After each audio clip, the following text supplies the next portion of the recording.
ના પૂછને આ રોડ ક્યાં જશે? આ રોડ કઈ બાજુ જશે? હે વળંગવાળા ત્યાંથી દીવમાં અંદર જવાય ને? દીવ જ છે પાછું જવું પડે. Okay thank you. વણકવારા જાય વણકવારા. આ રોડ कहीं जाए ना पूछा है नहीं ना भैया रोड तो कहीं नहीं जाती तुम्हें किधर जाना है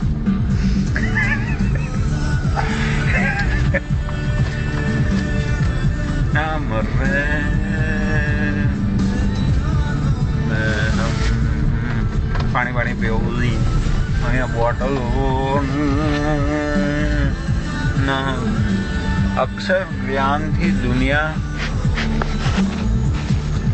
નાની છે. બોલો અહીં છોકરાઓની બાજુ તાળી છે હા છોકરે બેઠી તાળી છે નો હા હા પેલી ઓરેન્જ જે કલરની સ્કીન આવે ખાવાનું આવે છે તાળી તાળ પડી કે હે ધેટ ઇઝ ડિફરન્ટ. ઓકે તાળી મતલબ આ જે ઝાડ છે ને હા કોકોનટ ટ્રી જેવા જ આવે. હા દેખાયું એન્જોય કંઈક લટકેલું જો આમ કાપે છે લટકેલું માટલી જેવું છે હા હે એ કટ કરે અને પછી એ ઘીસીમાં થઈને પાણી એનું નીકળે એ તાળી.